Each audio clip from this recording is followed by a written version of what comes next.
Hello, boys and girls. So, the last time we read together, we read chapter 5, The Rescue of the Tin Woodman. And in that chapter, the Tin Man told the story of how he became a man made of tin. He also expressed that he no longer had a heart, and that was something that he always hoped and dreamed for. And so, the Tin Man is now joining their party as they're heading to the Emerald City in a hopes that he will get a heart from Oz himself. So, we're about to read chapter 6, which is called The Cowardly Lion. Here we go. So first I'll start with a picture of the Cowardly Lion. So here's a picture of the Cowardly Lion and Dorothy and the Tin Man and the Scarecrow and Toto.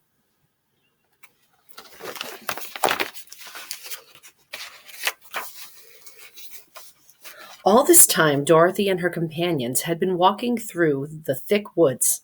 The road was still paved with yellow brick, but these were much covered by dried branches and dead leaves from the trees, and the walking was not at all good. There were few birds in this part of the forest, for birds love the open country where there is plenty of sunshine. But now and then there came a deep growl from some wild animal hidden among the trees. These sounds made the little girl's heart beat fast, for she didn't know what made them, but Toto knew, and he walked close to Dorothy's side and did not even bark in return. So here's another picture of the lion and Dorothy and Toto.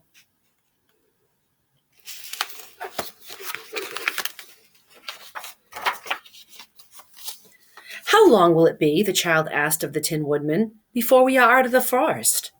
I cannot tell, was the answer, for I have never been to the Emerald City. But my father went there once when I was a boy, and he said it was a long journey through a dangerous country. Although nearer to the city where Oz dwells, the country is beautiful. But I am not afraid so long as I have my oil can, and nothing can hurt the Scarecrow, while you bear upon your forehead the mark of the Good Witch's kiss, and that will protect you from harm. But Toto, said the girl anxiously, what will protect him? We must protect him ourselves, if he is in danger, replied the Tin Woodman. Just as he spoke, there came from the forest a terrible roar. And the next moment, a great lion bounded into the road. With one blow of his paw, he sent the Scarecrow spinning over and over to the edge of the road, and then he struck the Tin Woodman with his sharp claws. But to the lion's surprise, he could make no impression on the tin, although the woodman fell over in the road and lay still. Little Toto, now that he had an enemy to face, ran barking toward the lion, and the great beast had opened his mouth to bite the dog, when Dorothy, fearing Toto would be killed, and heedless of danger, rushed forward and slapped the lion upon his nose as hard as she could, while she cried out, Don't you dare bite Toto! You ought to be ashamed of yourself, a big beast like you to bite a poor little dog. I didn't bite him, said the lion, as he rubbed his nose with his paw where Dorothy had hit it. No, but you tried to, she retorted. You are nothing but a big coward. I know it, said the lion, hanging his head in shame. I've always known it, but how can I help it? I don't know, I'm sure. To think of your striking a stuffed man like the poor Scarecrow. Is he stuffed? Asked the lion in surprise, as he watched her pick up the Scarecrow and set him upon his feet, while she patted him into shape again. Of course he's stuffed, replied Dorothy, who was still angry. That's why he went over so easily, remarked the lion. It astonished me to see him whirl around so. Is the other one stuffed also? No, said Dorothy. He's made of tin. And she helped the woodman up again. That's why he nearly blunted my claws, said the lion. When they scratched against the tin, it made a cold shiver run down my back. What is that little animal you are so tender of? He is my dog. Toto, answered Dorothy. Is he made of tin? Or stuffed? Asked the lion. Neither. He's a, a, a meat dog, said the girl. Oh, he's a curious animal. and seems remarkably small now that I look at him. No one would think of biting such a little thing except a coward like me," continued the lion sadly. "What makes you a coward?" asked Dorothy, looking at the great beast in wonder, for he was as big as a small horse. "It's a mystery," replied the lion. "I suppose I was born that way. All the other animals in the forest naturally expect me to be brave, for the lion is everywhere thought to be the king of the beasts. I learned that if I roared very loudly, every living thing was frightened and got out of my way. Whenever I've met a man, I've been scared, awfully scared, but I just roared at him, and he has always run away as fast as he could go. If the elephants and the tigers and the bears had even tried to frighten me or fight me, I should have run myself. I'm such a coward. But just as soon as they hear my roar, they all try to get away from me. And of course, I let them go." "But that isn't right. The king of beasts shouldn't be a coward," said the Scarecrow. "I know it," returned the lion, wiping a tear from his eye with the tip of his tail. "It is my great sorrow and makes my life very unhappy. But whenever there is danger, my heart begins to beat fast." "Perhaps you have heart disease," said the Tin Woodman. "It may be," said the lion.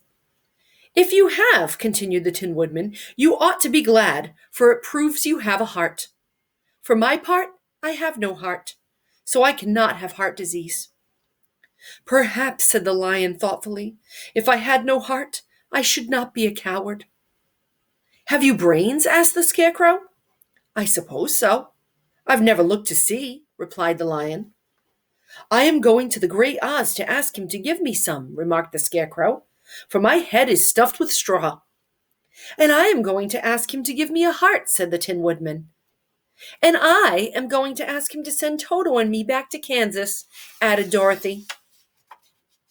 "Do you think Oz could give me courage?" asked the Cowardly Lion. "Just as easily as he could give me brains," said the Scarecrow. "Or give me a heart," said the Tin Woodman. "Or send me back to Kansas," said Dorothy. "Then if you don't mind, I'll go with you," said the lion, "for my life is simply unbearable without a bit of courage." "You will be very welcome," answered Dorothy, "for you will help to keep away the other wild beasts. It seems to me they must be more cowardly than you are, if they allow you to scare them so easily." "They really are," said the lion, "but that doesn't make me any braver. And as long as I know myself to be a coward, I shall be unhappy." So once more the little company set off upon the journey, the lion walking with stately strides at Dorothy's side. Toto did not approve this new comrade at first, for he could not forget how nearly he had been crushed between the lion's great jaws. But after a time, he became more at ease, and presently Toto and the Cowardly Lion had grown to be good friends. During the rest of that day, there was no other adventure to mar the peace of their journey. Once, indeed, the Tin Woodman stepped upon a beetle that was crawling along the road, and killed the poor little thing. This made the Tin Woodman very unhappy, for he was always careful not to hurt any living creature, and he walked along and wept several tears of sorrow and regret. These tears ran slowly down his face and over the hinges of his jaw, and there they rusted. When Dorothy presently asked him the question, the Tin Woodman could not open his mouth, for his jaws were tightly rusted together. So his tears actually made his jaw rust, so he couldn't open it, just like when the rain made him rust and stand still in the forest. He became greatly frightened at this and made many motions to Dorothy to relieve him, but she could not understand. The lion was also puzzled to know what was wrong. But the Scarecrow seized the oil can from Dorothy's basket and oiled the woodman's jaws, so that after a few moments he could talk as well as before. "This will serve me a lesson," said he, "to look where I step, for if I should kill another bug or beetle, I should surely cry again. And crying rusts my jaw so that I cannot speak." Thereafter, he walked very carefully, with his eyes on the road, and when he saw a tiny ant toiling by, he would step over it so as not to harm it. The Tin Woodman knew very well he had no heart, and therefore he took great care never to be cruel or unkind again to anything. You people with hearts, he said, have something to guide you, and never do wrong. But I have no heart, and so I must be very careful. When Oz gives me a heart, of course, I needn't mind so much. So here's a picture of the Scarecrow oiling the Tin Man's jaw so that he could talk again. And that is the end of chapter 6. The next chapter, chapter 7, is called The Journey to the Great Oz. Good night, boys and girls.